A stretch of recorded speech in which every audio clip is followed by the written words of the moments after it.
In the small town of St. George's, pointless red tape had one of its many victims jumping through hoops.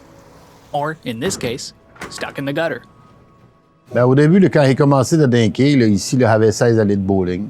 Puis dans le temps, là, ça coûtait 100 $ par année, par allée, pour avoir une vignette sur un planteur de quilles, plus des frais de dossier.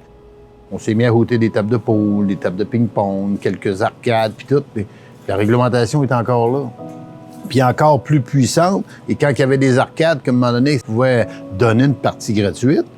Mais là, le permis, au lieu d'être à 100 ou 115 $, il tombait à 300 puis 350 $. Et 350 $ par année, là, quand tu as 10, 15, 20 arcades, là, ça chiffre énormément. Là.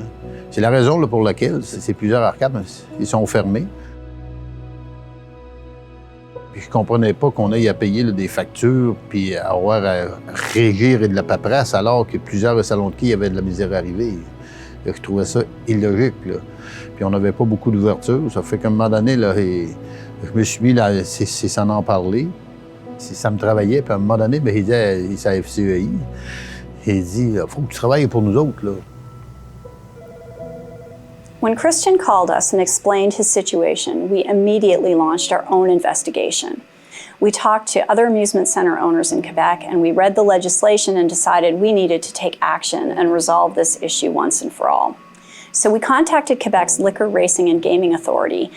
We showed them that massive amounts of time and money were being spent on this ridiculous regulation by small businesses who could least afford it.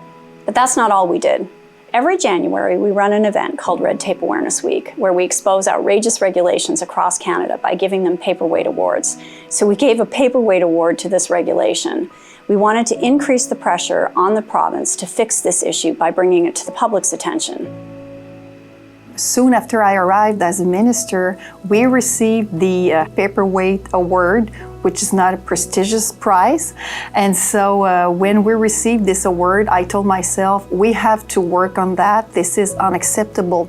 Now, more than 80% of the amusement equipment don't need to be registered anymore. So people can register the whole building instead, saving $1.3 million every year, saving a lot of energy and a lot of administrative exasperation. Fait qu'en ayant des pressions là, qui venaient de part et d'autre, on a eu une certaine ouverture de la régie. Puis je les en remercie d'ailleurs parce que ça va être positif, parce que c'est les propriétaires, ils vont être capables de progresser. Puis d'un côté, bien, les taxes, les impôts qui vont avec, qui vont arriver. This is a great example of the power CFIB and its members possess to shape regulations for small business. But unfortunately, Christian's not alone. There are many more small business owners in Canada dealing with unfair rules and regulations. I want to encourage all business owners to follow his lead and reach out to us whenever they have workplace issues they want to talk about. Puis j'ai appris au fil des années, à force d'être à mon compte, que le pouvoir est d'un groupe, là, c'est pas dédaigné. Là. Il faut arrêter de penser en solo en tant qu'entrepreneur, puis saisir là, les occasions là, qu'on a de se parler, puis de se regrouper, puis de réaliser là, le pouvoir qu'on a, tout le monde ensemble. Puis le principe, c'est de la FCEI, c'est ça, là. C'est de se regrouper, puis de se comprendre que c'est peut-être pas automatique, puis ça va peut-être pas à la vitesse qu'on voudrait que ça aille. Là.